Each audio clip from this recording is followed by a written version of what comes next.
ang mga kwento ng pag-ibig, kwento ng buhay at kwento ng pag-asa dito sa Barangay Love Stories. Love Stories.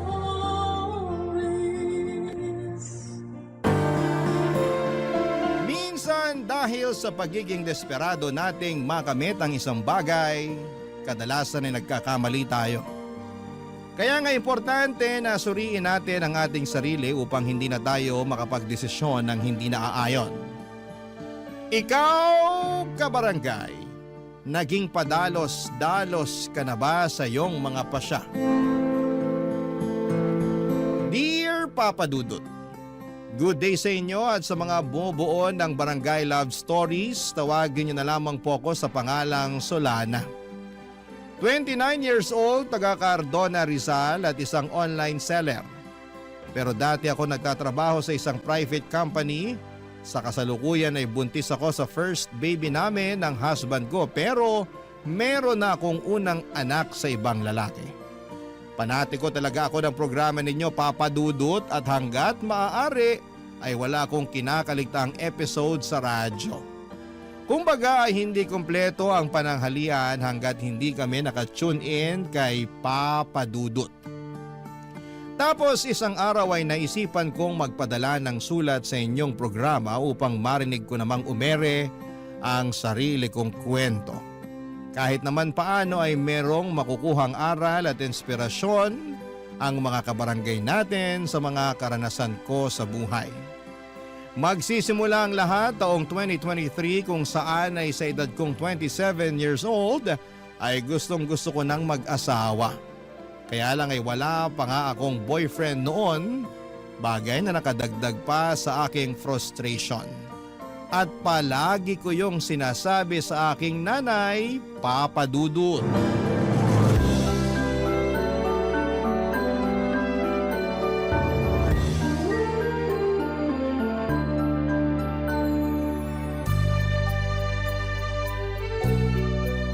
Grabe na yun.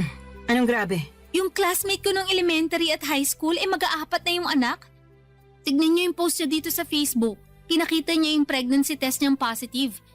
Ang dami nga nag-congrats sa kanya. Talaga? Tingin nga. Guling, di ba? Kasing edad mo lang din yan, ano? Mas matanda po ako ng 1 taon sa kanya. Ibig sabihin, 26 years old pa lang siya tapos nakaapat na anak na. Mismo. Naku, napakasipag naman nila mag-asawang gumawa ng bata. Hayaan mo na po. Buhay naman nila yan eh. Sa bagay, mahalaga lang naman dun hindi napapabayaan yung mga bata.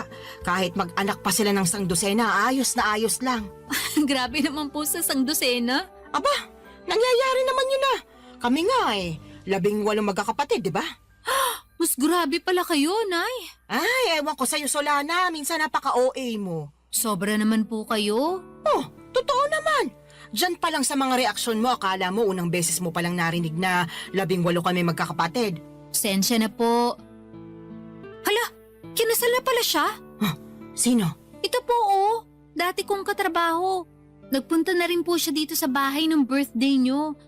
Siya lang talaga in-invite ko noon kasi okay naman siyang kasama. Natatandaan ko nga na katulad mo wala pa rin siyang asawa nun. Pero masaya naman ako kasi sa wakas kinasal na siya. Masaya rin po ko. Pero sobra naman kayo sa pagsasabi na katulad ko wala pa siyang asawa. Noon yun kasi ngayon kasal na siya. Sa katotoo naman na wala ka pa rin asawa, di ba? Pati nga boyfriend wala pa rin Kaya nga medyo nalungkot po ako. Ha? Bakit? Kasi tumatanda na ako pero wala pa rin ako nakikilalang lalaki na mamahalin at gugustuhin pakasalan. Ay, ayoko pong tumandang dalaga at mamatay na hindi pa nararanasan ang sarap ng buhay. Pinagsasasabi mong sarap ng buhay ang hirap kaya magkaanak lalo na sa panahon ngayon, ano? Napakamahal ng mga bilihin at serbisyo. Kung mahirap ka, dapat manahimik ka na lang sa isang tabi. Siyempre, pagsisikapan naman po namin na magiging asawa ko yung pamilya na bubuuin namin. Hindi namin ipaparanas sa magiging anak namin yung hindi magandang buhay. Sa bagay, di naman kita mahahadlangan kung ramdam mo na dyan sa mga buto-buto mo na gusto mo nang mag-asawa at bumuo ng sarili mong pamilya. Kahit na mahirap ang buhay, masarap pa rin na meron kang asawa at mga anak. Kaya, sige, humayok at maghanap ka na ng magiging boyfriend. Siguraduhin mo lang na yung mapipili mo yung lalaking responsable, marunong sa pamilya, mabait, may pangarap, hindi lang para sa sarili, kundi lalong-lalo na sa inyong magiging anak nyo, at higit sa lahat, hindi mapanakit. Nako, subukan ka lang niyang saktan, lalatiguhin ko pati mata niya. Si nanay talaga. Wala pa nga eh. Sinasabi ko lang sa'yo yung gagawin ko kapag maling lalaking napili mo. Kaya ayusin mo paghahanap ng matinong mapapangasawa, ha? Boyfriend po muna. Wala pa nga akong boyfriend eh. Kala ko, diretso kasalan kasi atat na atat ka na dyan eh. Nay talaga. O bakit? Totoo naman sinasabi ko Sinabi ko bang hindi? Buti na yung nagkakaliwanagan. Masyado talaga kayo mapangasar. Para namang di mo ako kilala. Mapang-asar talaga ako at nasa iyo na lang kung maaasar ka. Pero seryoso nak, kung anong magpapasaya sa'yo, gawin mo. Marami-rami ka na rin sinakripisyo para sa pamilya natin. Panahon na para mapagtuunan mo naman ang pansin ng sarili mong buhay. Papa Dudut, masyado kasi akong naging tutok sa pagtulong sa pamilya namin simula mawala ang aming tatay. Bata pa kami noon at talagang ginapang kami ni nanay sa paghahanap buhay. At bilang panganay sa 3 magkakapatid ay sadya kong kinalimutan ang pagla-love life at ang aking sarili. Pero aminado akong gusto ko na talagang bumuo ng sariling pamilya that time at masaya naman ako kasi suportado ako ng aking nanay. In fact, siya pa ang kontodo push sa aking makipag-date o magpaligaw kaya ginawa ko ang mga payo niya. Bilang unang hakbang ay nag-install ako ng dating app sa aking cellphone. Nagpatulong pa nga ako sa best friend ko na pumili ng maganda at pinaka-the best kong picture na gagawin kong display profile. First time ko lamang kasing gumamit ng dating app at sa tanang buhay ko, isa pa lang ang nagiging boyfriend ko. Pero matagal na yon dahil nag-aaral pa lamang ako sa high school at sa pagkakatanda ko ay umabot lamang kami ng 1 buwan. Fast forward. Meron ako nakilala at nakamatch na lalaki sa naturang dating app na gamit ko ng mga panahon na yon. 2 linggo rin kaming nag-usap bago kami nag-decide na magkita na. At may nangyari na nga sa amin ang unang araw na yon. Kaso makalipas ang 1 buwan at kalahati bigla na lamang siyang naglaho na parang bula, Papa Dudut.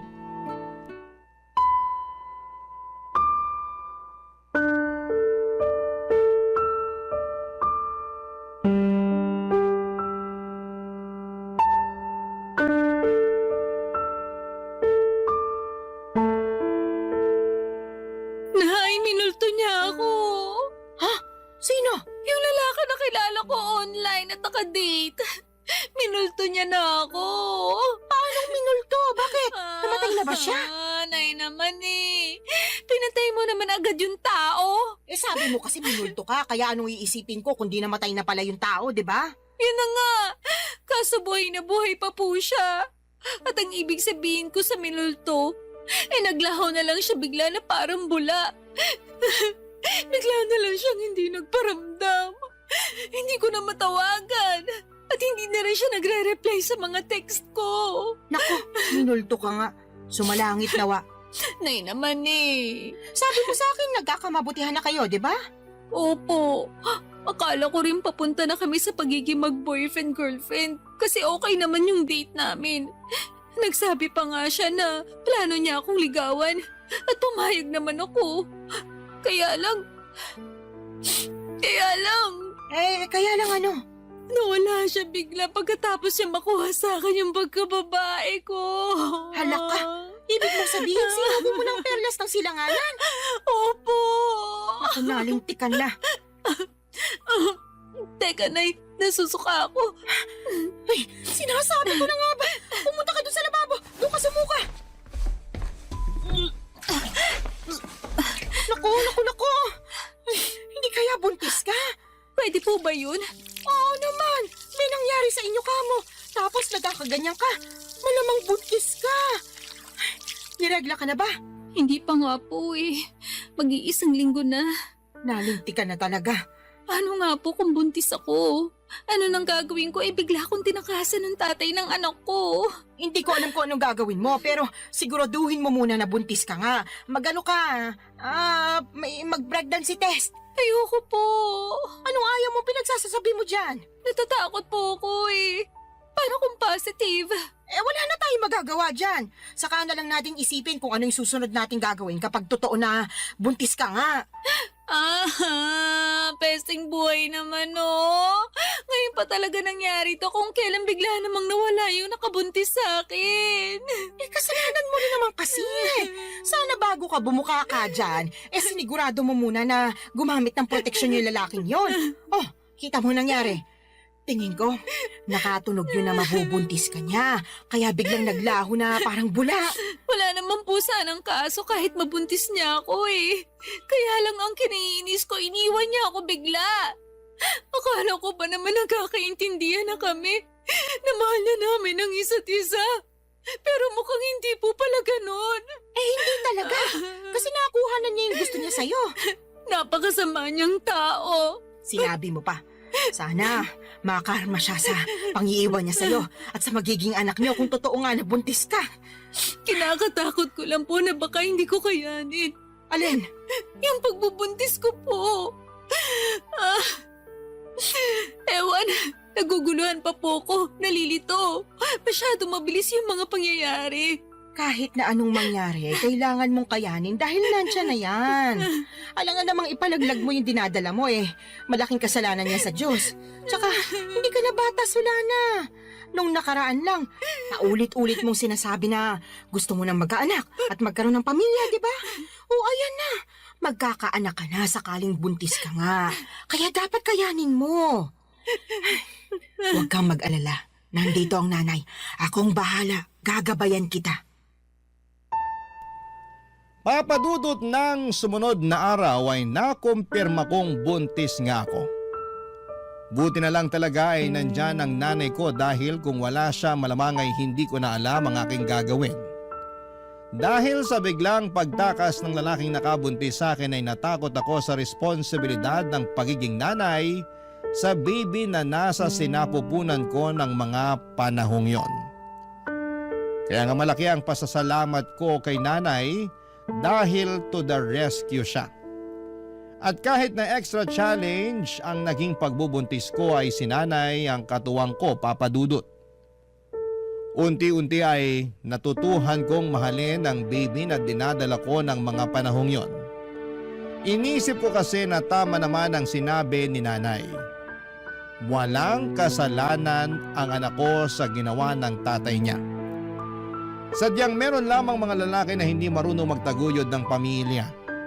Nasa una lang magaling at duwag naman sa responsibilidad. Malas lamang ako kasi ganong klase ng lalaki ang natagpuan ko, Papa Dudut. Barangay Love Stories. Barangay Love Stories. Papa Dudut, makaraan ng 9 na buwan ay naipanganak ko ng malusog ang aking panganay. Nag-leave ako noon sa opisinang pinapasukan ko at noong matapos yun ay agad na rin ako nagbalik trabaho. Kailangan ko nang magdoble kayod upang matustusan ang pangangailangan ng anak ko. Alam ko na simula maging nanay ako ay dapat huli ko nang isipin ang aking sarili dahil laging unang-una ang kapakanan ng baby ko. Kaya lang ilang buwan pa lamang akong nagtatrabaho ulit ay nakaramdam na ako ng matinding kapaguran. At hindi yon yung klase ng pagod na nawawala kapag pinahinga mo, kundi naghahalo-halong pagod mentally and physically. Doon ko rin napagkumpara ang sitwasyon ko bilang single parent sa aking ibang katrabaho na merong healthy relationship sa kanilang mga asawa. Gusto ko lang naman ang katuwang sa buhay at mag-aalaga sa akin dahil matagal na panahon din ako ang nag-aalaga sa iba. Pati ba naman sa sarili kong anak ay ako pa ring mag-isa.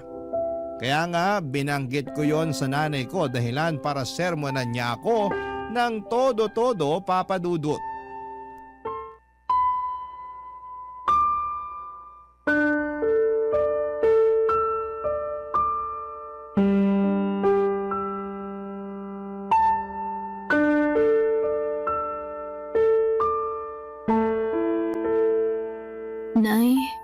pagod na po ako. Kapag nasa opisina ako, hindi ako makapag-concentrate. Lagi akong lutang at nakatulala. Kaya nga nasisita ako ng boss ko at isang beses natawagan na ng pansin. Pero anong magagawa ko? Gusto ko na lang umuwi nung time na yon at magmukmuk sa higaan.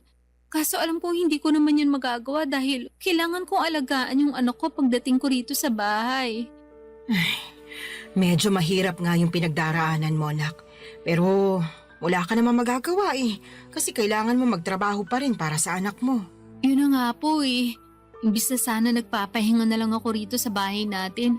At ako na yung nag-aalaga sa baby ko, kailangan ko pang umalis para magtrabaho. Thankful po ako na inaalagaan niyo yung anak ko. Pero ewan ko ba? Ano ba kasing problema? Pagod ka nga lang ba talaga o ano? Sa tono mo kasi para kang nagsisisi na nagkaanak ka. Yung totoo? Oh, sabihin mo yung totoo. Tama po kayo. Nagsisisi po ako na nagka-baby ako. Sula na naman!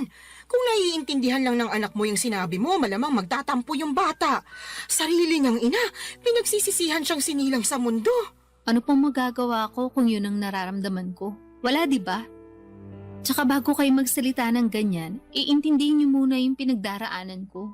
Naiintindihan ko yung pinagdaraanan mo dahil nanay din ako. Partida, isa pa lang yung anak mo. Tapos kayo, 3 pa nga na inire ko. Pero ang kaibahan natin, kasama niyo po si tatay sa pag-aalaga at pagpapalaki sa amin bago siya inagaw sa atin ng kamatayan. Tapos ako simula nang pinagbuntis ko yung baby ko hanggang pinanganak, mag-isa lang ako. Ewan ko kung nasa ng lupalop ng impyerno na napunta yung tatay ng batang yan. Nakakagigil lang talaga pag naaalala ko. Huwag mo namang sisihin yung anak mo sa katarantaduhan at pagiging irresponsable ng tatay niya sa'yo. Sino pong sisisihin ko? Napapagod na po ako magtiis at magkunwari na ayos lang yung lahat. At saka inggit na ako sa mga kasamahan ko sa opisina na merong mabubuting kinakasama at asawa. Ha? Bakit naman? Siyempre, ako wala. Kaya napatanong na lang ako sa Diyos kung bakit ang unfair niya sa akin. Hindi naman ako makasalanang tao Nagpapakitino naman ako sa abot na makakaya ko. Pero bakit pinarusahan niya pa rin ako? Sobra ka naman! Para mo na rin sinabing pagpaparusa yung pagkakaroon mo ng anak. Totoo naman po. Ay, maghinay-hinay ka nga sa mga sinasabi mo. Kawawa naman yung anak mo, Wala pa siyang kamuwang-muwang sa mundo tapos pinag-uusig na agad siya ng sarili niyang ina. Yun po kasi yung nararamdaman ko. Ano po magagawa ko? Meron kang magagawa. Sana pinigilan mong maisip yan. Para hindi mo na naramdaman kasi maling-mali yan. Doon pa lang sa mainggit alam mong hindi na magandang katangian yun. Sana ganun lang kadali yung gusto niyong mangyari. Wag kasi puro sarili mo yung isipin mo, lalo may anak ka na. Dapat pag nanay ka na, isang tabi mo yung nararamdaman mo at pagtuunan ng pansin yung anak mo. Paano ko nga po magagawa yun kung napapagod na ako? Ay, sana talaga hindi na lang ako pumayag na ituloy yung pagbubuntis sa batang yan. Aray ko! Bakit niyo ako binatukan, Nay? Nagtatanong ka pa talaga kung ano-ano yung sinasabi mo dyan. Kinabutan ka nga! Hindi naman kasalanan ng apo ko na nabuo siya dahil sa kapusukan niyo Tapos sasabihin mo na sana hindi mo na lang tinuloy yung pagbubuntis mo sa kanya. Sumusobra ka na talagang babae ka! Papadudot doon ko mas napagtanto ng husto na mahirap maging single parent at kung may choice lamang akong baguhin ang kapalaran ko ay gagawin ko. Oo, mahal ko nga ang anak ko pero nawawalan pala ng saysay ang lahat pag nanaig na yung labis na pagod. Tinanim ko sa isipan ko na ang aking anak dapat ang priority ko bago ang sarili ko pero mas nanaig sa akin ang kagustuhan na makatagpo ng lalaki na magiging katuwang ko sa buhay at mag-aalaga sa akin bilang kapareha niya at kung loloobin ay may bahay. Kaya nga nagsimula ulit ako makipag-usap online kahit na inuusig pa rin ako ng aking konsensya at ng mga sinabi ni nanay. Naiintindihan naman daw niya ako pero nandun pa rin yung sermon niya tungkol sa dapat mas pagtuunan ko ng pansin ang aking anak bago ang sarili ko. Para sa akin ay hindi niya talaga ako nauunawaan. Hindi nagtagal ay meron akong nakausap na lalaki sa dating app at mabilis lang din kaming nagkapalagayan ng loob, Papa Dudut.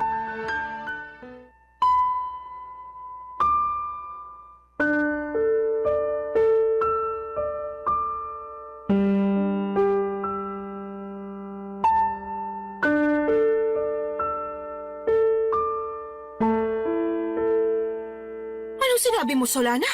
Pakiulit nga kasi parang nabingi yata ako. Nay naman eh. Ulitin mo kundi mababatukan kita. Sabi ko po, willing akong sumama sa lalaking nakakausap ko kung yayayain niya ako makipag-live-in sa kanya. Anong sinabi mo? Sasama ka sa lalaking yun eh. Paano yung anak mo? Sige nga. Yun nga po ang gusto kong pag-usapan natin. Kasi hindi ko masasama yung anak ko. Ni hindi ko pa nga sinasabi sa kanya na may anak na ako kasi, ewan, ayoko lang. Pakiramdam ko pag ginawa ko yun, baka mawalan siya ng gana sa akin. Kasi bihira lang naman yung lalaki na nagkakagusto at sumiseryoso sa mga single mom. Kahit na. Mahalaga pa ba yon? Opo, mahalaga yun kasi mahal ko na siya. Sa lagay, mas pipiliin mo pa yung lalaking yun kaysa sa sarili mong anak, Solana. Hindi ko naman po inaalis yung pagiging nanay ko sa anak ko. Gusto ko lang po magsimula ng panibagong buhay. Magsimula ng panibagong buhay na hindi kasama yung anak mo, ganun ba? Opo, Kanino mo naman iiwan yung apo ko, Aber? sa inyo po. Ay, anak ka naman ng teteng. Ayaw niyo po ba? Napakagaga mong babae ka. Ano ba namang pag-iisip meron ka?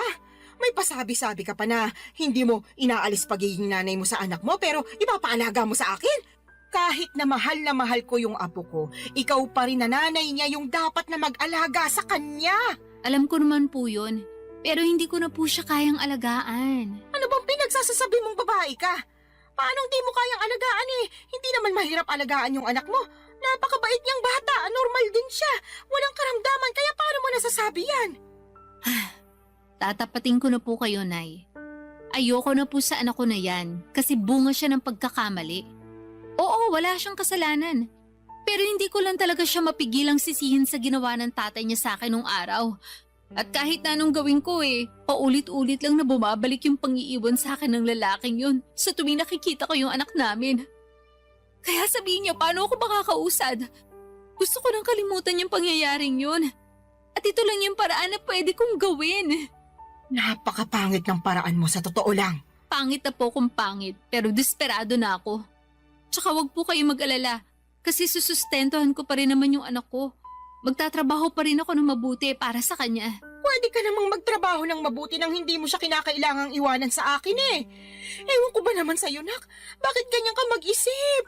Awang-awa tuloy ako sa anak mo kasi nagkaroon siya ng nanay na katulad mo. Para sa kaalaman mo ha, hindi lang perang pambili ng pangangailangan niya yung dapat na binibigay mo sa anak mo. Kailangan din niya ng pagmamahal mula sa'yo. Pero hindi ko na nga po kayang ibigay yun sa anak ko.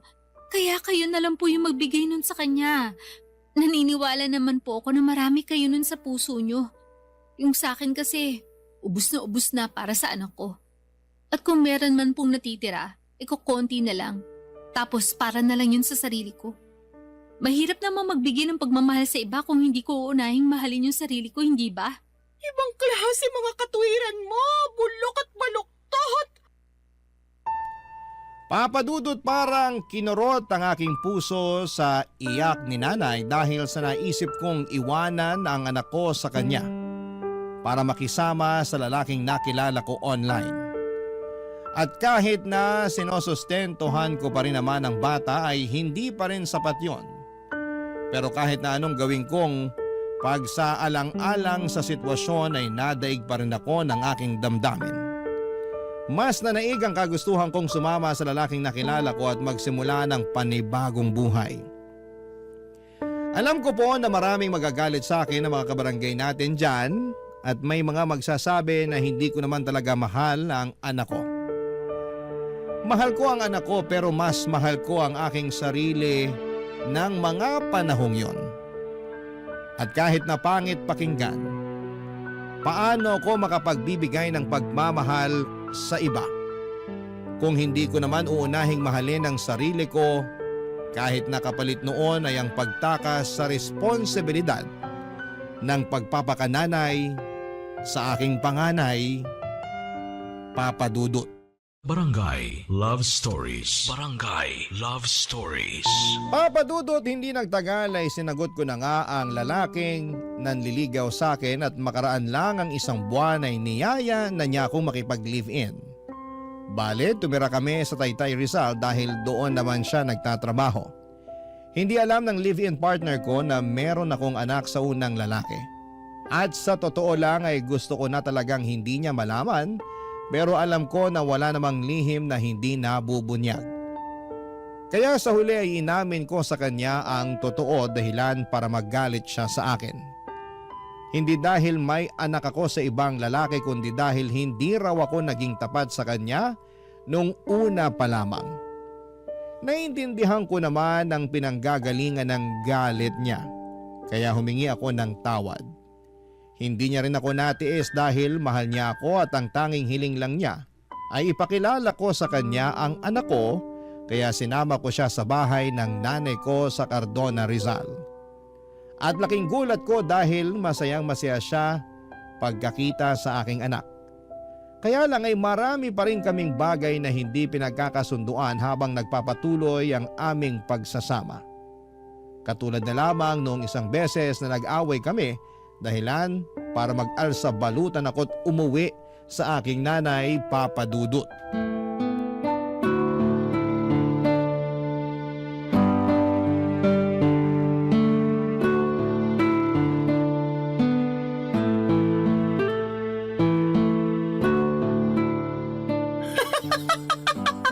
Ano nga ulit yung dahilan ng away niyo, anak? Sinabi ko na po, di ba? Paulit-ulit kayo eh. Hindi ko nang mapigilan. Bakit ba? Kaya sabihin mo na kasi ulit. Sige po, pero last na to ha. Feeling ko kasi inaasar nyo lang ako eh. Sige na, ano nga ulit yung rason? Bakit ka nag-alsa balutan paalis sa inuupahan niyo at umuwi ka rito sa atin? Nag-away po kasi kami nung kinakasama ko dahil binuksan ko yung delata na paborito pala niya tapos inulam ko. Dilata lang pala, tapos pinag-awayan nyo na. Grabe, hindi ako makapaniwala para kayong mga bata. Hindi ko naman po kasi Ay, sinasadya nung mabuksan yun. At saka siya naman may sabi na mag-ulam na lang daw ako ng delata dahil hindi nga siya nakapagluto. Nagkataon na overtime ako sa work. Tapos siya naman nagbago oras ng shift niya. Kaya umalis siya na maaga. Syempre, bilang wala na ring lakas magluto pa, naisip ko nga magbukas na lang ng delata. Ano ba kasing delata yon? Sardinas ba? Corned beef po, yung medyo mamahalin na brand. Hindi mo ba alam na paborito niya yon? Alam ko po na paborito niya yun, pero hindi ko naman akalain na magagalit siya sa akin ng gusto dahil lang sa dilatang yun. As in, galit na galit siya. More on, tampo na para bang batang nagmamaktol yung lolo niyo. Akala mo kung sinong inapi. Ginising pa talaga ako para pagdabugan, matapos niya makitang nasa basurahan na yung delata na inulam ko kagabi. Nagkataon na isang piraso na lang yun, tapos plano niya raw ulamin pag uwi niya. Anong ginawa mo pagkatapos? Syempre, nagalit din ako kasi para siyang tanga. Kagigising ko lang nun tapos naalimpungatan pa ako sa sigaw niya. Tapos bubungaran niya ako ng sermon kesyo ganito ganyan. Aba, hindi rin po ako nagpatalo. Kaya sinagot ko siya para ipagtanggol yung sarili ko. Hanggang sa lumala na yung away namin at nakapagsalita na kami ng hindi maganda sa isa't isa. Hindi ko na po nagustuhan yung mga sinabi niya. Kaya nilayasan ko na siya. Pambihira talaga mga kabataan ngayon. Maliit na bagay pinalalaki kaya dumarami yung hiwalayan eh. Alam ko naman po na mababaw lang yun. Pero nasobrahan eh. Kung kinausap niya lang sana ako na maayos, baka lumabas pa ako at binilan siya ng paborito niyang delata. Di sana wala kaming problema. Hindi sana kami nagkasakitan sa mga sinabi namin sa isa't isa. Kaya lang hindi ganun yung nangyari. At hindi ko kayang intindihin na ganun siya umasta porque paborito niya yung delatang kinain ko nang hindi sinasadya. Tama rin naman yung mga sinabi mo. Dilata lang naman yun. Kaya nga po. Tsaka sobrang sama lang talaga ng loob ko sa kanya. Sa dinami-rami ng tao na magsasalita sa akin ng ganun, siya pa talaga. Ayun, hindi na ako nakatiis kaya nilayasan ko na siya. Hindi talaga maiiwasan yung pagkakaroon ng hindi pagkakaintindihan sa relasyon. Pero sana, huwag niyong hayaan na sirain ito yung pagsasama ninyo. Tama rin na umalis ka doon para makapag-isip-isip kayo pareho. Magpalamig ka muna rito habang malayo kayo sa isa't isa. Pero huwag niyong patagalin yung away ninyo. Hindi yun maganda. Ewan ko na eh. Mahal ko naman po siya pero masakit talaga mga sinabi niya sa akin. Biruin nyo, sabihin ba naman ako matakaw kasi naubos ko rin yung dilata niya? Gutom na nga ako nun. Kahit naman ako na gutom, baka maubos ko rin yon. Yun na nga po. Medyo sumobra lang siguro yung reaksyon ng kinakasama mo para lang sa isang delata. Sa lagay, mas matimbang pa yung pagmamahal niya sa paborito niyang pagkain kaysa sa'yo na kinakasama niya. Tumpak ka dyan, Nay. Naku, pag pumunta yun dito, makakatikim talaga sa akin yun ng sermon. Salamat po. Ay, hindi lang pala siya kundi kayong dalawa. Bakit naman po ako nasali dyan? Syempre, pareho kayo nasa relasyon At gusto ko lang ipaintindi sa inyo na hindi na kayo bata para pag-awayan yung ganong klase ng mababaw na bagay. Ay, umayos kayo, kundi pag-uuntugin ko na talaga kayo. Papa Dudut, alam ko naman na mababaw lang ang dahilan ng pag-aaway naming yon. At pwede namang maayos kaagad kung may isa sa amin na magpapakumbaba. Pero pareho na kaming kinain ng matinding emosyon. Noong araw ding yon ay pinuntahan ako at sinundo ng kinakasama ko sa Cardona at nakipagbati sa akin. Humingi rin siya ng sorry kay nanay dahil naabala pa namin siya. Pero ayos lang naman sa nanay ko, sa halip ay pinayuhan niya kami na pag-usapan ng mga bagay-bagay at huwag na huwag agad paiirali ng galit. Kaya nga ginawa namin ang lahat para ayusin ang pakikipagkomunikasyon sa isa't isa para hindi na maulit ang mga nangyari. At masasabi ko na mabuti ang resulta noon sa pagsasama namin. Meron pa rin namang mga misunderstanding pero mas alam na namin kung paano yon ayusin. Saka pansin ko na sobrang mahal din talaga ng kinakasama ko ang aking anak sa ibang lalaki. At nakikita ko yon sa tuwing bumibisita kami sa bahay ni nanay. Kaya nga nagustuhan na rin siya ng nanay ko para sa akin bilang kinakasama.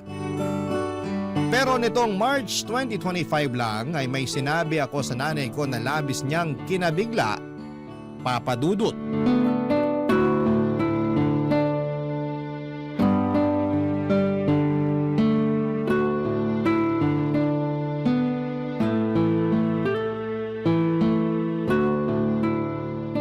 Nay, may sasabihin po ako sa inyo. Pero huwag kayong mabibigla Depende kung sasabihin mo maganda ako matagal ko nang alam yon. Puro kayo biro. Sa tingin mo nagbibiro ako? Nakakasakit ka ng damdamin Siyempre, maganda po kayo. Kanino pa po ba ako magmamana kundi sa inyo lang, di ba? Yan, sige, utuin mo pa ako. Ano ba kasi yung sasabihin mo at may pasabi-sabi ka pa ng wag akong mabibigla? Tungkol po sa amin ang kinakasama ko. Ang totoo, niyaya niya na ako magpakasal kahit sa West lang daw po muna. Para lang magkaroon na ng basbas yung pagsasama namin. Talaga? Naku, mabuti naman! Anong sinabi mo? Pumayag ka ba? Siyempre, opo. Tuwang-tuwa nga ako Ako rin tuwang-tuwa kasi sa wakas ikakasal ka na, nak. Dati-rati, pangarap mo lang yung maikasal tapos ayan na, mangyayari na. Kaya nga malaki talagang pasasalamat ko sa Diyos. Kasi dininig niya yung panalangin ko, nabigyan niya ako ng matinong lalaki. Yung magiging asawa ko, magiging tatay ng mga anak namin at makakasama ko hanggang tumanda kami. At nangyari na nga yun. Buti na lang naging matyaga ka sa paghihintay. Opo, pero may isa pa po pala akong sasabihin. Meron pa bukod sa sinabi mo na ikakasal ka na?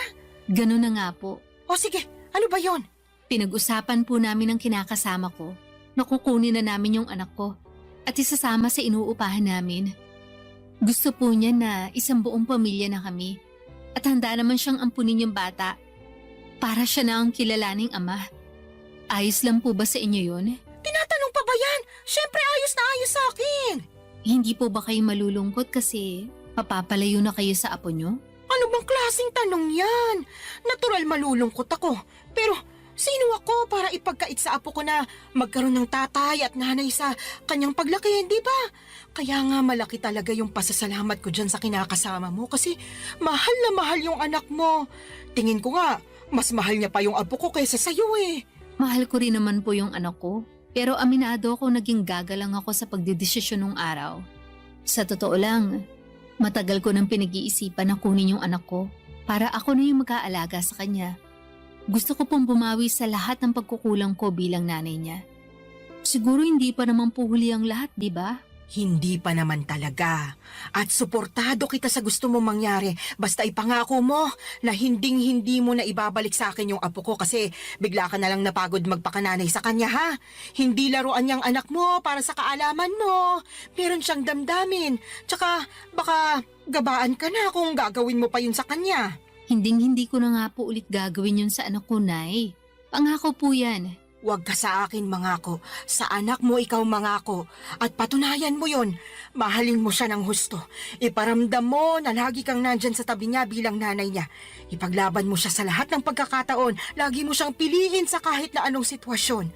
At kahit na magkaroon pa kayo ng mga anak, nung kinakasama mo, huwag mong hayaan na mabaliwala yung panganay mo. Tandaan mo, Solana, ha? Wala siyang kasalanan sa ginawa sa'yo ng ama niya, kaya huwag mo siyang sisisihin. Opo, Nay. Naiintindihan ko po lahat ang mga sinabi niyo at tatandaan ko po yun. Sige, mapapanatag na ako kung ganon. Paano mo pala aalagaan yung apo ko kung nagtatrabaho ka?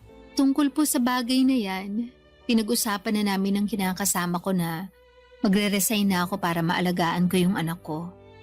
Sinabi ko kasi sa kanya na gusto kong bumawi sa anak ko dahil malaki nga yung nagawa kong kasalanan sa kanya nung araw.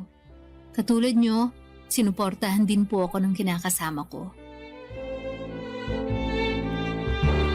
Papa Dudut, alam kong hindi ako naging perpektong magulang sa anak ko noong araw, pero sa kasalukuyan ay ginagawa ko naman ang lahat upang makabawi sa kanya. At yun naman ang mahalaga, hindi ba? Sising-sisi ako sa nagawa kong pangiiwan sa kanya noon nang mas pinili ko ang aking sarili, ngunit masayang-masaya naman ako. Dahil naalagaan ko na siya ngayon, katuwang ang aking kinakasama na ngayon ay asawa ko na. Hindi pa rin naman nagsawang sumuporta at tumalalay sa akin si nanay, lalo na at buntis ako sa panganay namin ng mister ko.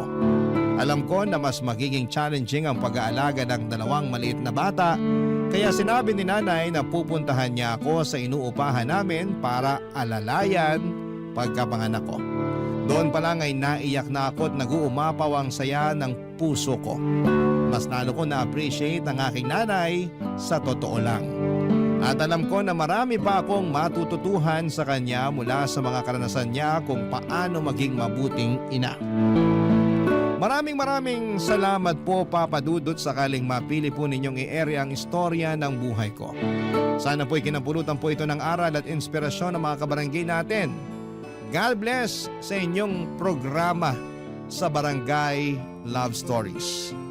Patuloy kayong magbigay ng aliw sa ating mga kabarangay. Ang inyong forever kapuso at kabarangay, Solana. Nakakaantig naman talaga ang ating kwento. Ikaw ba, kabarangay? Nakarelate ka ba sa story natin ngayon?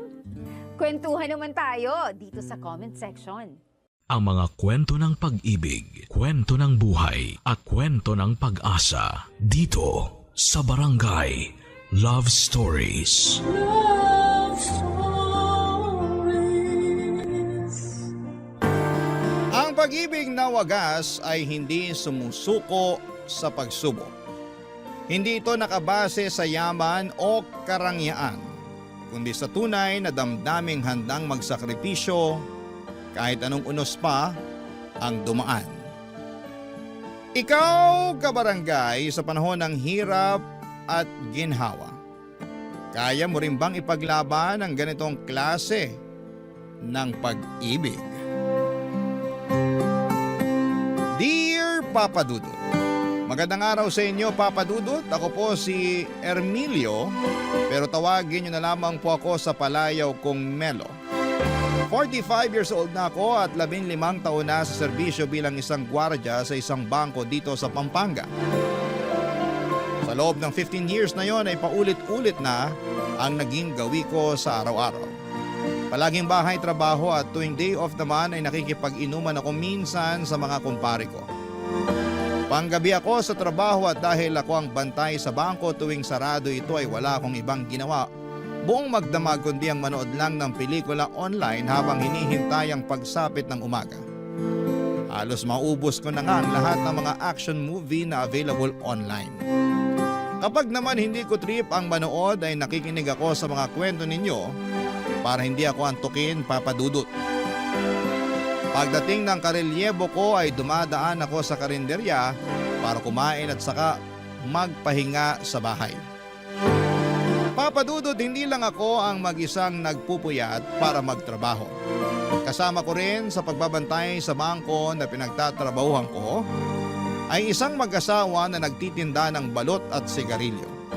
Sa harap kasi ng bangko ay isang bus terminal at ang mga pasahero doon ang suki ng mag-asawang Susana at Socorro. Kada alas 8 ng gabi ay pumupwesto na sila sa tapat ng bangko para magtinda ng balot, tubig at sigarilyo. Maaga rin kasing nagsasarado ang mga sari-sari store sa lugar na yon. Kaya naman sila ang takbuhan ng mga pasaherong nag-i-stop over sa lugar.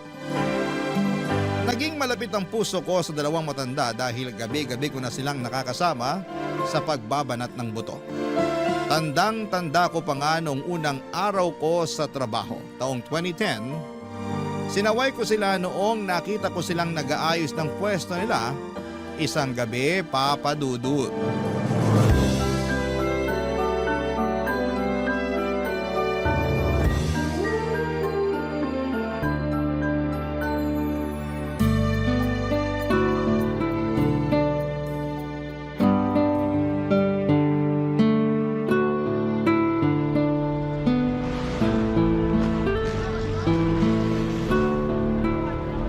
Itali mo ng maayos yung payong para hindi liparin.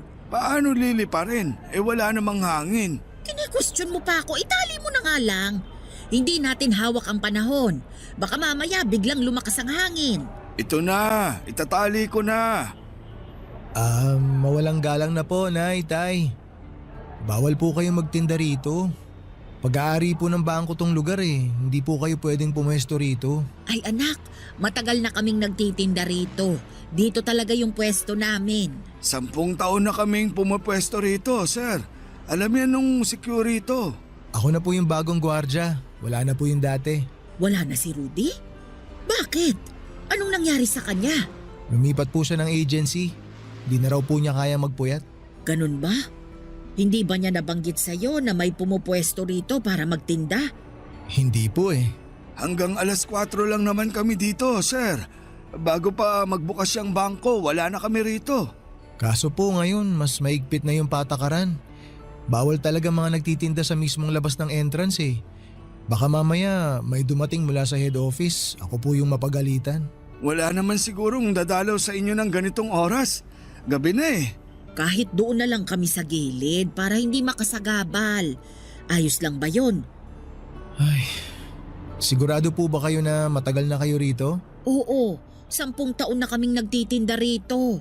Marami nang dumaang CQ dyan. Lahat sila kilala kami. O sige po, kung pinapayagan naman kayo ng mga dating security dito, hindi ko na po kayo paaalisin. Basta medyo gumilid lang po tayo ha. May CCTV po kasi. Mahirap na, baka mapagalitan ako. Kasi simula ko pa lang po dito sa trabaho. Ay naku, salamat ha. Socorro, ilipat mo na yung mesa sa gilid. Buhatin mo na muna yung lagayan ng balot. Ay, wag nyo na pong ilipat. Diyan na po muna kayo ngayong gabi pero bukas po, doon na kayo sa gilid, ha? Tsaka iwasan po nating magkalat. Bawal din po ang maingay. Opo, sir. Wala pong problema sa kalat. Nagwawalis kami bago kami umuwi. Wala ring maingay dito. Sige po. Salamat. Ano nga palang pangalan mo anak? Ermelio po. Pero Melo na lang po ang itawag nyo sa akin. Salamat Melo. Wala pong anuman. Kayo po, ano pong mga pangalan nyo? Ako si Susana. Ito naman ang asawa kong si Socorro. Taga rito lang din po ba kayo?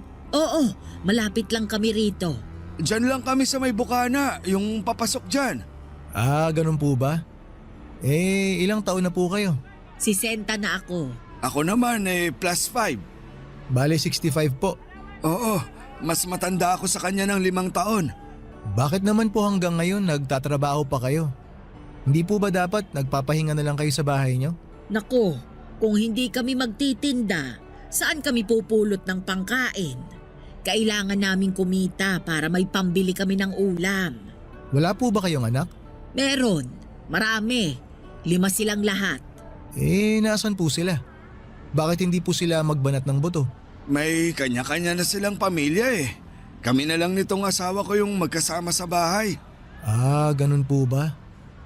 Di wala na kayong kasama sa bahay niyan. Wala na. Kami na lang 2 ni Socorro ang magkasama. Sabi ko nga sa kanya, tumira na lang kami dun sa bahay ng bunso namin eh. Kaso ayaw ng asawa ko. Bakit naman po? Magiging pabigat pa ba kami sa bunso namin? Wag na. Kaya naman namin ang sarili namin eh. Nasa 60 na kami pero malakas pa naman kami. Mabuti naman po kung ganon pero dapat sa edad nyo pong yan. Yung natitirang lakas nyo, ini-enjoy nyo na lang po eh. Parang yung nanay ko po, hindi ko na siya pinagtatrabaho ngayon. Maswerte yung nanay mo, sir. Kasi may mabait siyang anak. Kami. Naku, itong si Socorro. Sisiraan pa ang mga anak namin. Wala tayong magagawa kung maging mga anak natin naghihirap. Pero kahit na, ilang taon natin silang inalagaan tapos iiwan lang nila tayong… Ay nako, katulad ng sinabi ko, wala na tayong magagawa pa. Desisyon nila yon. Relax lang po kayo. Huwag po kayong mag-aaway. Ganito talaga kami magsagutan pero hindi kami nag-aaway. Siya, sige po. Maiwan ko na po kayo dyan para hindi ko na po kayo maabala. Kung may kailangan po kayo, doon lang po ako nakapwesto. Doon po banda sa sulok. Salamat anak. Salamat, sir. Huwag niyo na po akong tawaging sir. Melo na lang po. Maliit na matanda si Nanay Susana, maikli ang buhok nito na medyo nakukuba na. Tuwing nakikita ko siya ay parang lagi siyang galit pero kapag kinausap mo na siya ay sobrang palatawa siya at madaldal. Ang asawa naman itong si Tatay Socorro ay payat at maliit din katulad ni Nanay pero malakas pa rin siya. Lalo na sa mga pagbubuhat ng mga inilalako nila. Mas mahihain si Tatay Socorro kesa kay Nanay Susana pero mas naging close ko si Tatay dahil pareho kaming mahilig manood ng action movies. Naawa ko sa sitwasyon ng mag-asawa. Kaya naman hinayaan ko na lamang silang pumwesto sa harapan ng bangko. Total ay gabi naman na at sarado na ito. Nung una ay taga-masid lamang ako sa dalawa, si Tatay Socorro ang unang nagbabantay sa pwesto nila. Mula alas 8 ng gabi hanggang alas 12 ng madaling araw ay nakaupo siya sa lumang plastic chair at binabantayan ang tinda nilang balut, tubig at sigarilyo. Samantala ay natutulog naman sa likuran nito si Nanay Susana. Nakapwesto siya sa bisikletang may sidecar na siyang gamit-gamit nila sa pagbibitbit ng kanilang lamesa at malaking payong para hindi sila mahamugan. Pagsabit naman ng hating gabi ay papalitan ni Nanay Susana si Tatay Socorro sa pagbabantay para makapagpahinga ang asawa niya. Siya ang nagbabantay hanggang sa alas 4 ng umaga. Siya na rin ang nagwawalis ng mga kalat at nagliligpit ng mga gamit nila. Sa kanya gigisingin ang asawa niya para makauwi na sila at makapagpahinga. Hindi nagtagal ay naging malapit din ako sa mag-asawa sa mga sumunod na buwan na pagsama-sama namin sa iisang lugar. Tuwing inaantok ako ay nakikipagkwentuhan ako sa kanila at doon ko nalaman ang love story nila, Papa Dudut.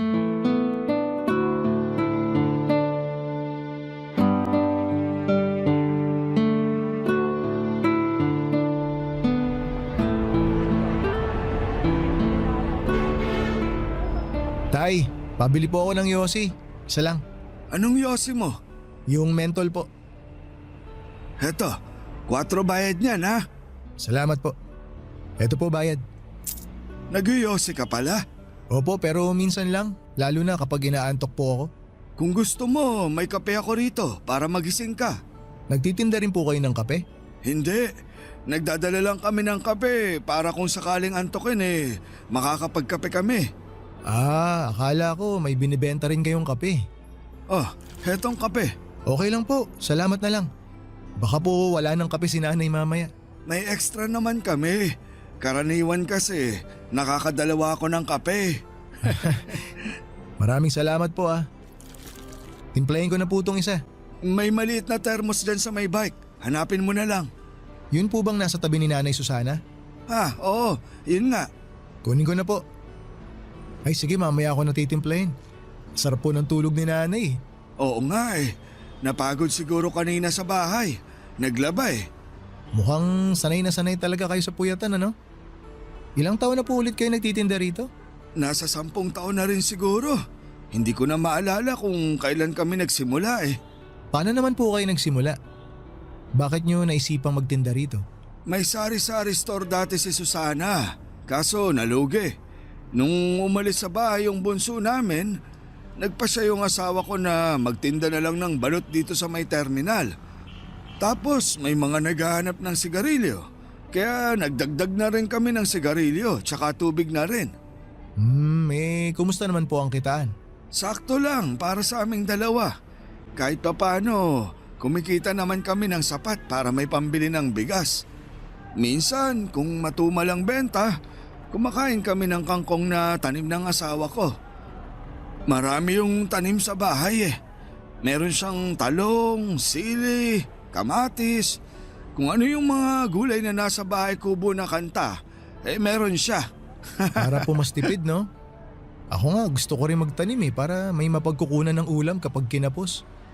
Kaso hindi mahilig yung mga bata sa gulay eh. Ilan na ulit anak mo? 3 po, isang lalaki tapos 2 babae. Pareho pala tayo. Isa lang din lalaki ko. Tapos babae na lahat. Matanong ko naman po kayo, Tay. Paano po kayo nagkakilala ni Nanay Susana? Mahabang kwento yan. Maaga kami nagkakilala niya ni Susana. Bata pa lang kami noon. Gaano po kabata? 16 siya noon, tapos 21 naman ako. Nagkakilala kami sa isang pista. Talaga po?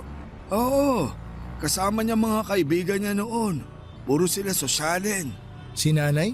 Oo, mayaman niya noon. Inhinyero ang tatay. Tapos po, anong nangyari? Pinili ako, kaya eto, naghihirap ngayon kasama ako. Hindi ko po maintindihan, Tay. Pinapili po ba siya? Nung sinagot kasi ako ni Susana, syempre hindi naman ako mayaman noon. Kargador lang ako eh.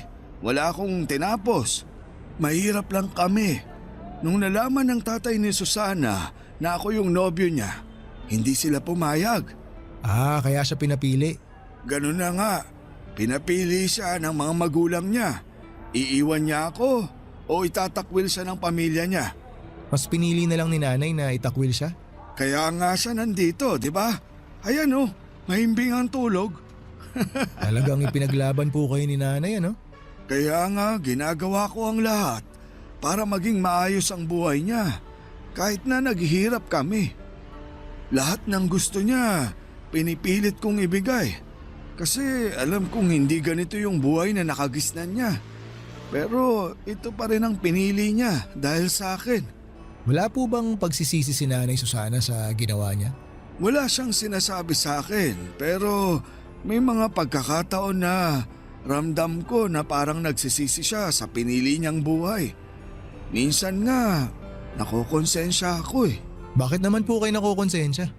Kasi huli na nung napagtanto ko na hindi pala sapat yung pag-ibig lang para magkaroon ng magandang buhay. Hindi sapat na mahal niyo ang isa't isa. Minsan, napapaisip ako, kung hindi ako pinili ni Susana, siguro maganda na ang buhay niya ngayon. Pero kita ko naman po, Tay, na masaya si Nanay sa piling niyo. Tuwing magkasama kayo, naiinggit nga ako kasi ang sweet niyo pa rin tingnan. Kita ko sa mga mata niyo kung gaano niyo kamahal ang isa't isa. Kasi yun na lang ang meron kami. Wala kaming yaman. Ang meron lang kami ang isa't isa. Naantig ako sa love story nila Nanay Susana at Tatay Socorro. Pero sa parehong pagkakataon ay nalungkot din ako na hanggang sa pagtanda nila ay kayod kalabaw pa rin sila na para bang walang ipinagbago ang buhay nila noon hanggang sa kasalukuyan. Nakaka-relate ako sa kwento nilang dalawa dahil halos ganun din ang nangyari sa akin at sa unang babaeng inibig ko noon.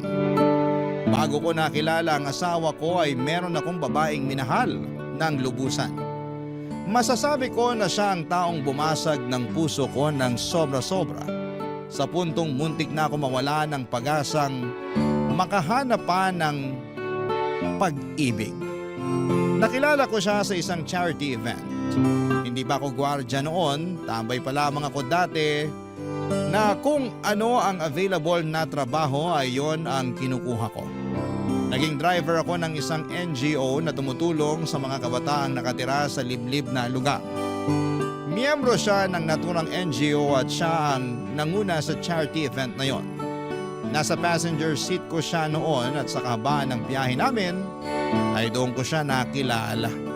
Simula noon, Papa Dudut, tuwing kailangan nila ng driver ay ako na ang kinokontak nila. Hindi na mabilang ang charity na ginawa namin noon. Hanggang sa nagka-developan kaming dalawa.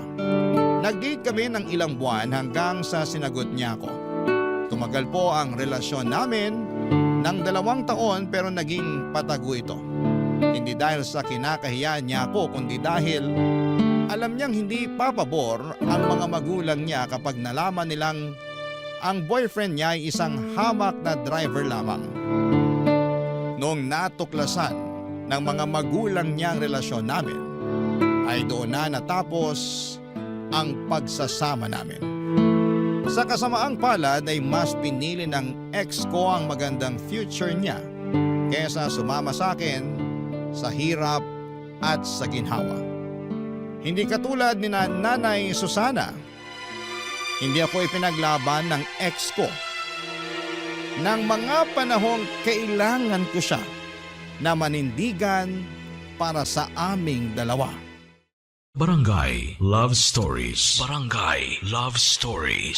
Matagal bago ako naka-move on sa pag-ibig na yon, Papa Dudut. Siya kasi yung first love ko na inakala kong makakasama ko na sa panghabang buhay. Masyado pa kasi akong bata noon para maniwala na ganon lang kadali ang pag-ibig. Hindi rin naman nagtagal ay nakahanap din ako ng babaeng tunay na ka-forever ko. Sabi nga nila kapag hindi napasayo ang isang bagay, ito'y dahil may ibang mas magandang bagay pa na darating para sayo. Ang naging pangalawang girlfriend ko ay siya na rin pong napangasawa ko. Isa siyang teacher na nakilala ko lamang dahil sa mga kaibigan namin. Nagtatrabaho na ako noon bilang gwardiya noong naging kami, Papa Dudut. Minahal niya ako ng buo at totoo at hindi naging hadlang ang estado namin sa buhay.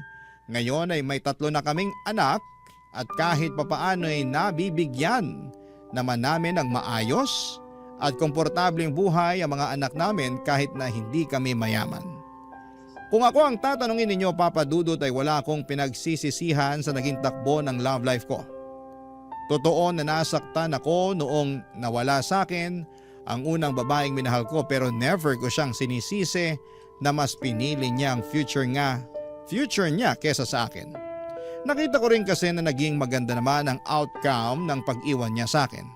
Dahil may common friends kami sa Facebook ay may time noon na dumadaan sa newsfeed ko ang post ng ex kong yon.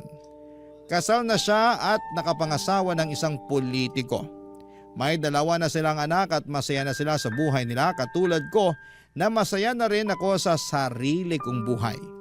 Kaya po natutuwa ako sa kwento ni Nanay Susana at Tatay Socorro dahil pinaglaban talaga nila ang pagmamahala nila. Isang gabi habang tulog si Tatay ay isang bagay ang tinanong ko kay Nanay Susana, Papa Dudut.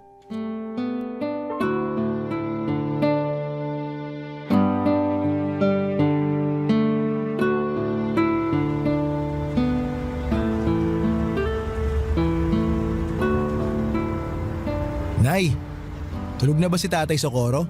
Naku, tulog na. Bakit? Sayang. Nakalimutan ko na pinabaunan pala ako ng misis ko ng pagkain. May dala po akong spaghetti dito tsaka Shanghai na pang midnight snack sana natin. Ako na lang ang kakain. Tutal siya naman ang umubos ng hapunan ko kanina. Tirahan na lang po natin siya para may makain sa mamaya pagising. Mabuti pa nga. Ayaw kasi niya nang naiistorbo kapag tulog siya. Ah, talaga po ba? Oo, Siya yung tipo na biruin mo na kapag lasing. Wag lang kapag naistorbo sa tulog. O sige po, tayo na lang po ang magsalo nitong baon ko. Bakit? May handaan ba sa inyo? Birthday po kasi ni Mrs. Nagluto siya ng spaghetti para sa mga bata tapos Shanghai.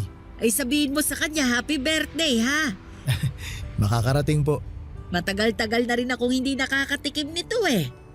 Alam mo, nung bata pa ako, kada kaarawan ko, hindi nawawala itong spaghetti.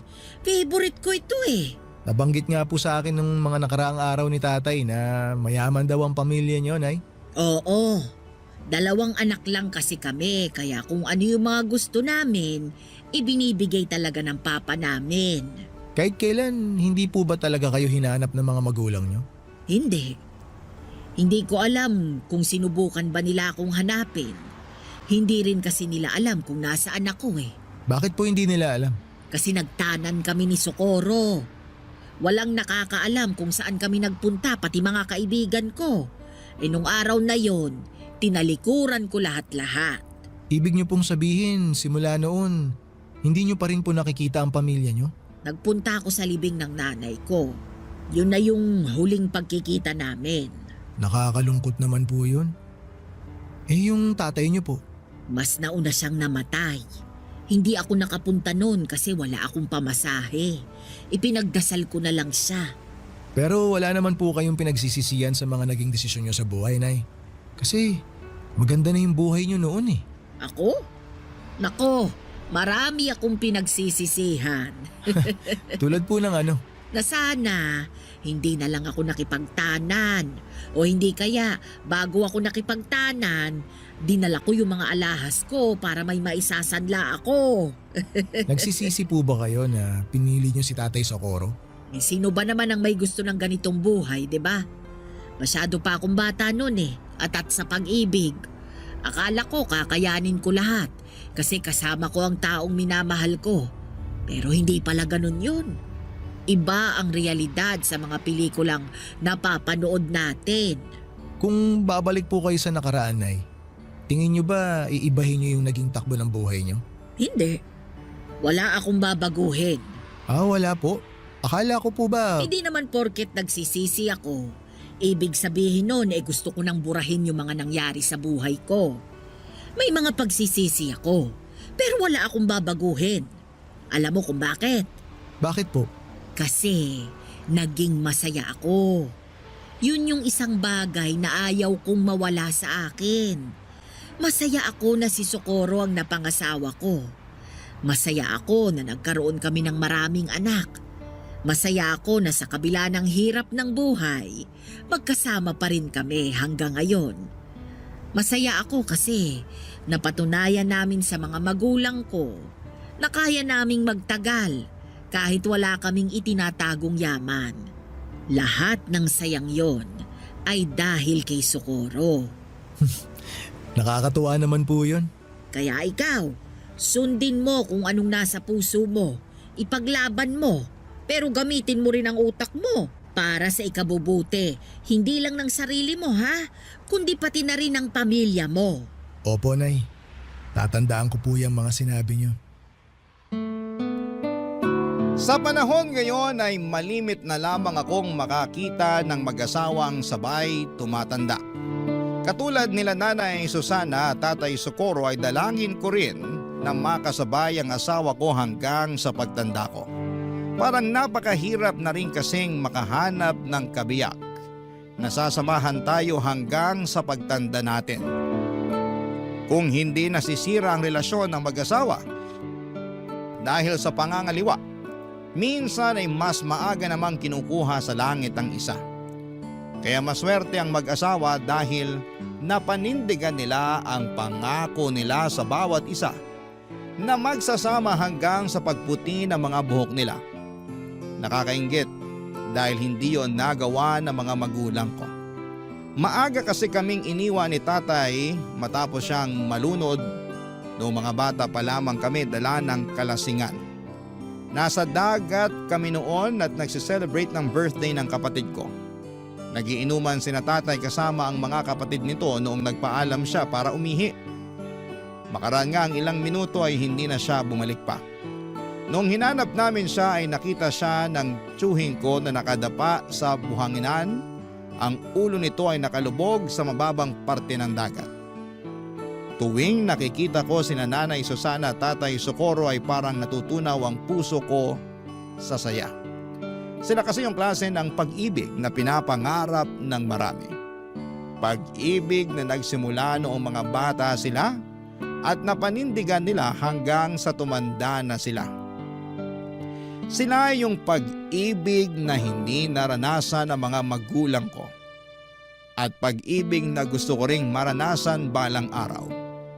Pero sa kabila ng saya na nararamdaman ko para sa pagsasama nilang dalawa, hindi ko rin maiwasang maawa sa kasalukuyang estado nila. Sa edad nilang yon, dapat ay nagpapahinga na lamang sila. Hindi na rin kasi maganda sa kalusugan nila ang nagpupuyat para lamang kumita.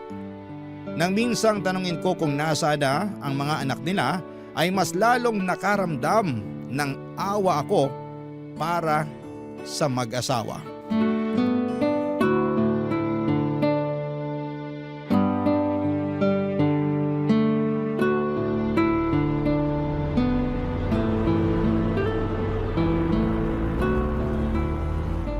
Melo, ano yung pinapanood mo? O tay, kayo po pala. Hali po kayo rito, maganda tong pinapanood ko. Bagong upload lang. Si Eddie Garcia ba yan? Opo. Tabi nga tayo. Ay, total wala pa namang bumibili. Sige po. Matumal talaga kapag ganitong oras, no? Oo, mamayang 12:00 pa yung dating ng sunod na bus. Talagang kabisado nyo na po yung pagdating ng mga bus ah. Dekada ba naman na akong nagtitinda rito? Kabisado ko na ang lahat. Wala po ba kayong ibang trabaho noon? Meron. Dati akong konduktor, tapos naaksidente ako. Kaya hirap na akong makabiyahe ng malayo. Buti po kinaya nyo na buhayin yung mga anak nyo, no? Marami yun ah. May sari-sari store kami noon. Yun yung negosyo ng asawa ko. Ang lakas nun dati, kaso nalugi. Bakit naman po nalugi? Maraming gumaya eh. Sunod-sunod na nagkaroon ng sari-sari store dun sa lugar namin. Kaya ayun, nagkaagawan ng suki. Kaya po ba dito na lang kayo nagtinda? Ganun na nga. Buti po nakaya nyo pa rin suportahan yung pamilya nyo noon, no? Kahit na ganito lang yung trabaho nyo. Sa awa ng Diyos, nakaya naman namin. Tuwing umaga, naglalabas si Susana. Ako naman, nagpapataya ako noon ng weteng. Doon namin kinuha yung mga pinangtustos namin sa mga anak namin. Tapos nagpupuyat pa po kayo sa gabi. Oo, wala kaming magagawa. Mataas pangarap namin para sa mga anak namin eh. Napagtapos nyo po silang lahat? Hindi, pero may 3 kaming napagtapos. Yung panganay, pangalawa, tsaka yung bunso. Nasa na po sila ngayon? Bakit parang bigla na lang nila kayong iniwan? Yung panganay, nurse sa abroad. Dinala siya doon ng asawa niya. Kaso parang nakalimot na eh. Maganda na kasi buhay nila doon. Yung pangalawa naman, namatay sa aksidente sa motor. 24 lang siya noon. Yung pangatlo, nagtana naman. Nagmana sa amin. Yung dalawa po, tay, nasaan? Yung pangapat, may sarili ng pamilya. Marami din sila, kaya problema din nila yung pera. Yung bunso, yun yung tumutulong sa amin noon. Pero simula nung nagkapamilya, medyo nagigpit na rin ang sinturon. Wala naman po ba kayong tampo sa kanila na para bang pinabayaan na lang nila kayo ni nanay? Wala naman. Ang mahalaga sa amin nagampanan namin ng maayos yung trabaho namin bilang magulang. Ayaw din naman namin ni Susana na humingi ng tulong sa mga anak niya kasi alam niya na may mga kanya-kanya na rin silang buhay. Kahit hirap na yun, ayaw niyang maging pabigat sa ibang tao. Nakakalungkot naman po yun. Kung ganun ginawa sa akin ng mga anak ko, malulungkot ako. Mantakin niyo tay pinalaki ko sila ng maayos tapos bigla na lang nila akong iiwan kapag nakatayo na sila sa sarili nilang mga paa. Yun naman talaga yung trabaho natin bilang magulang Yung tulungan sila. Hindi nila obligasyon na ibalik yung mga sakripisyo natin sa kanila. Kahit na. Para sa akin, lumalabas na wala silang utang na loob kapag ganun. Wala naman talaga dapat silang utang na loob eh. Hindi naman nila ginusto na ipanganak sa mundong to. Tayo mismo ang nagdesisyon noon. Kaya tayo dapat ang mag-alaga sa kanila. Tama po kayo pero sabi ko nga po tay, nakakalungkot. Hindi rin naman siguro mahirap para sa anak na magbalik ng utang na loob sa magulang eh. Sa tingin ko parang obligasyon ng anak yun. Hayaan mo na sila. Ang mahalaga naman eh, nasa maayos na ang kalagayan nila. Masaya sila, malusog, buo ang pamilya, okay na yun. Yun po talaga yung pinaka-importante tay no? Basta nasa maayos na lagay ang mga anak. Masaya na rin ang mga magulang. Tama ka dyan. Ay tay, may bibili po ata. Ay, sandali. I-post mo muna yung pinapanood natin. Sige po tay, post ko lang. Antayin ko kayo. Halos kaedad ko lang ang panganay na anak nila Nanay Susana at Tatay Socorro. Kaya naman parang anak na rin ang naging turing nila sa akin.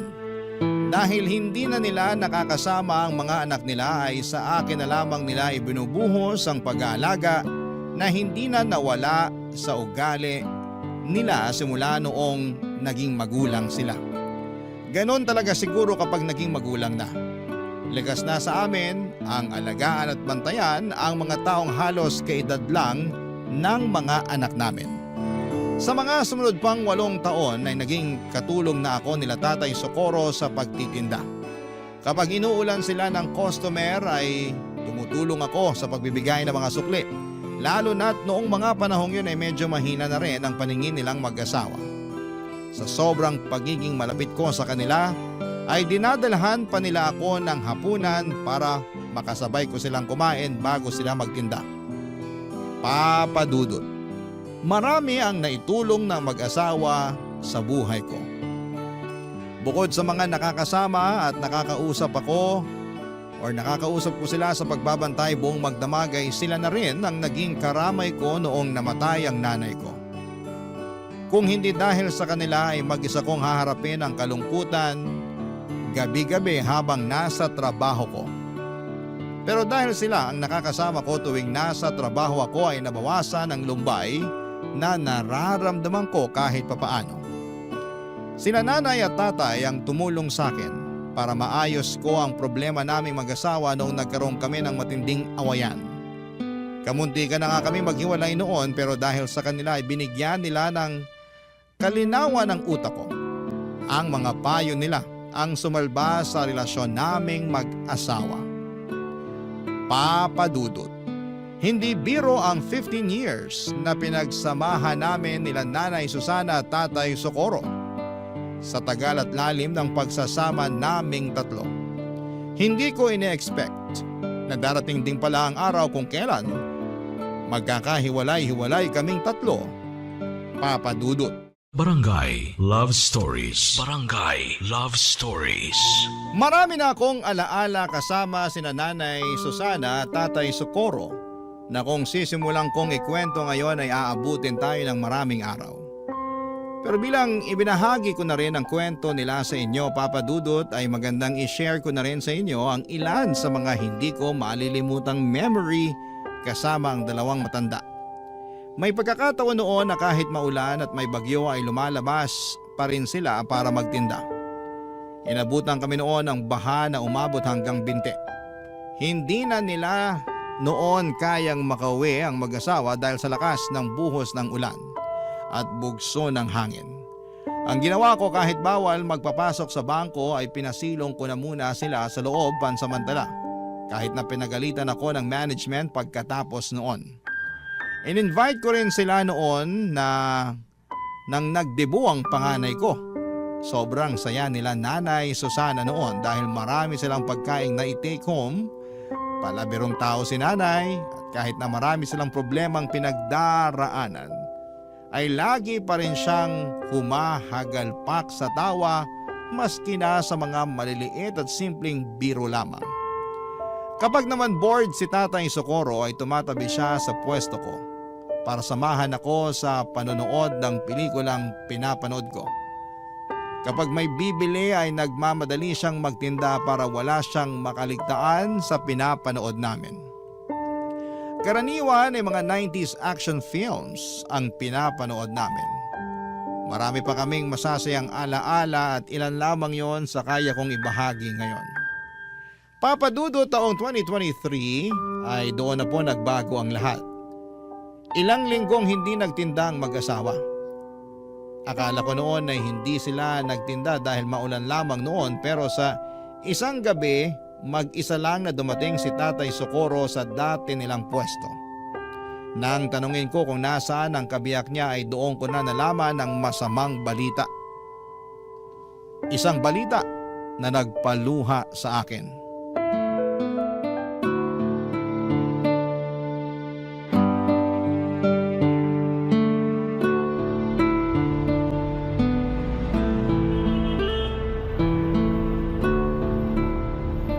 Tay Socorro, kumusta na po kayo? Ilang linggo rin kayo nawala ni Nanay Susana ha? Mabuti naman ako, Melo. Hindi niyo po ata kasama si Nanay ngayon, Tay. Nasa ospital siya ngayon. Ha? Bakit po? Ano nangyari kay Nanay? Di ba matagal na siyang inuubo? Opo, binilhan ko pa nga po siya ng gamot para mawala yung ubo niya eh. Ayun, mas lumala yung ubo niya. Nung nagsuka na siya ng dugo, itinakbo na namin siya sa ospital. Hala, akala ko ubot sipon lang meron si Nanay. Malala na pala. Kaya nga eh, medyo nahirapan na rin kasi siya sa paghinga kaya natakot na kami. Yung bunso ko ang nagsabi na itakbo na siya sa ospital. Eh, kumusta na po si Nanay ngayon? Nasa ospital pa rin siya. Mukhang matatagalan pa bago siya makabalik sa pagtitinda. Ano po bang sakit niya? Alam niyo na po ba? May cancer si Susana, Melo. Ho? Ay, ano pong klaseng cancer? Lung cancer daw. Hindi ko nga alam kung paano niya nakuha yun eh. Akala namin, yung mga nagkaka-cancer lang sa baga yung mga naninigarilyo. Oo nga, hindi naman nag-iossi si Nanay ah.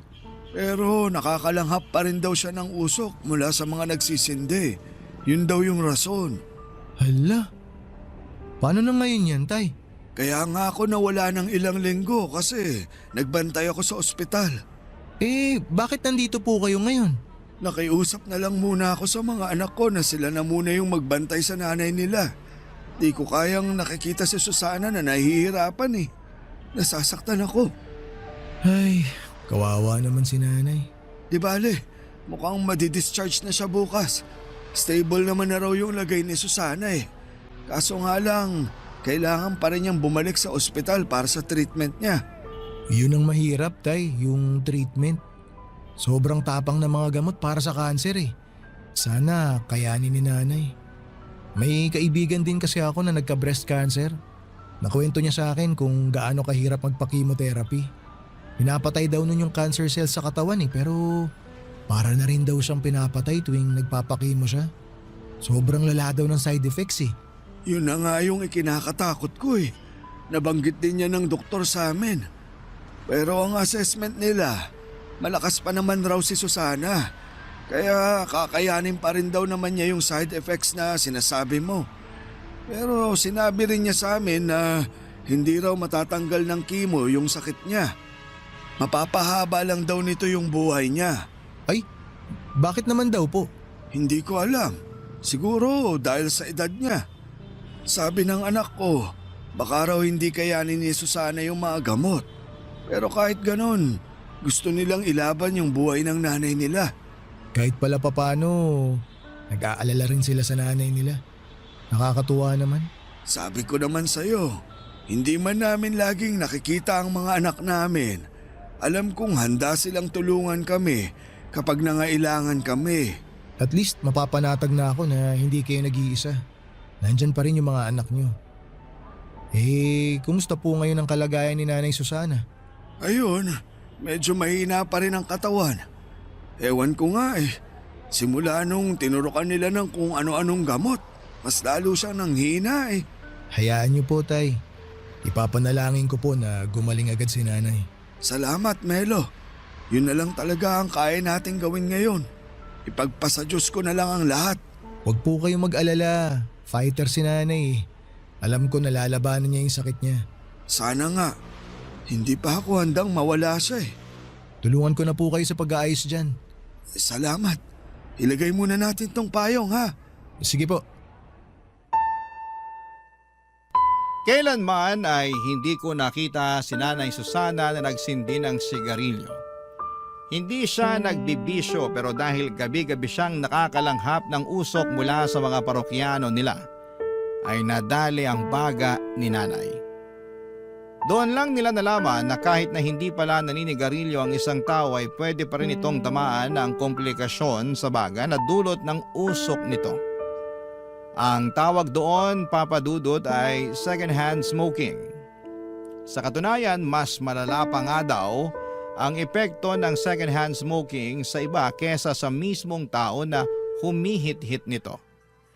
Noong nalaman nilang may cancer si Nanay Susana ay nagtulong-tulong ang mga anak niya para maipagamot siya. Kaso nga lang ay mahal ang mga treatment na kinakailangan ni Nanay, lalo na't late stage na ang sakit niya. Sa mga unang buwan ay nagawan pa nila ng paraan ng mga gastos sa ospital. Pero kalaunan ay nawalan din sila ng mapanghuhugutan. At para hindi mahirapan ang kanyang pamilya, si Nanay Susana na mismo ang nagdesisyon na huwag nang ituloy ang treatment niya. Masyado na raw siyang matanda para ipaglaban pa ang buhay niya. Isa pa ay hindi na raw nito kinakaya ang mga side effect ng treatment niya. Tanggap na niya na hanggang doon na lamang ang buhay niya. Kaya mas pinili na lamang niyang maghirap ng mag-isa kaysa idamay pa ang pamilya niya. Nakakalungkot na parang sumuko na lamang si Nanay Susana sa buhay pero naiintindihan ko kung bakit mas pinili niyang tumigil na lamang sa pagpapagamot. Mahirap kasing lumaban kung ikaw mismo ay walang pera para ipaglaban ang sarili mong buhay. Gusto ko mang makatulong noon ay wala naman akong ekstrang pera na maipapahiram sa mag-asawa dahil maging ako ay sapat lang ang kinikita para sa sarili kong pamilya. Tanging panalangin na lamang noon ang naitulong ko para kay Nanay Susana.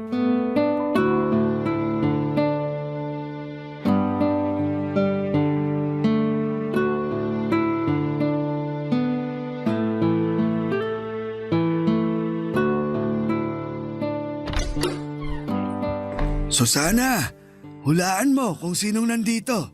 Sino? Ako po to, Nay. Si Melo. Ay, ikaw ba yan, Melo? Anong ginagawa mo't naparito ka? Wala naman po. Gusto ko lang po kayong makita ulit. Namiss ko kayo eh. Matagal na kayong hindi nagpapakita sa pwesto. Kailan po kayo babalik? Nako, mukhang malabo nang mangyari yan. Bakit naman ho? Eh di wala nang kasama si Tatay Socorro niyan magtinda ng balut. Kaya niya na yan, matanda na siya. Anong kaya? Ikaw yung hinahanap-hanap lagi ng mga parokyano natin. Opo, ang dami po naghahanap sa inyo, Nay. Nagtataka na nga rin yung iba bakit di raw po kayo nagpapakita sa kanila eh. Kumusta naman po kayo, Nay? Eto, mukhang mamamatay na. Nay, wag naman po kayo magbiro ng ganyan. Si Susana talaga, kung ano-anong pinagsasasabi. Ay bakit? Totoo naman na. Tingnan niyo nga ako. Mukha pa bang kaya kong bumalik sa dati? Oo naman po. Makakabalik po kayo sa dati. Magtiwala lang po kayo. Makikita nyo, mabilis kayo makaka-recover. Nako, hindi na ako umaasa dyan. Bakit naman, Nay? Tumigil na ako sa pagpapagamot. Inaantay ko na lang na malagutan ako ng hininga. Si Nanay talaga oh. Abay, totoo. Nakikita mo ba ang itsura ko? Ang payat-payat ko na. Hirap na nga akong makatayo ng mag-isa eh. Medyo sumeksi nga po kayo eh. Pero alam ko naman po na makakabalik pa rin kayo sa dati. Tiwalang-tiwala po ako sa pag-aalaga sa inyo ni Tatay Socorro eh. Hindi ba, Tay? Oo naman. Wala eh. Gusto ko mang mabuhay pa ng matagal.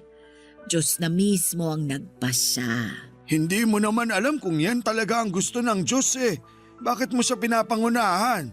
Hanggang ngayon ba, Socorro? Hindi mo pa rin matanggap na mamamatay na ako? Hindi. Kailanman, hindi ko tatanggapin na mamamatay ka na. Mas mabuti pang ako na lang yung mamatay kaysa ikaw.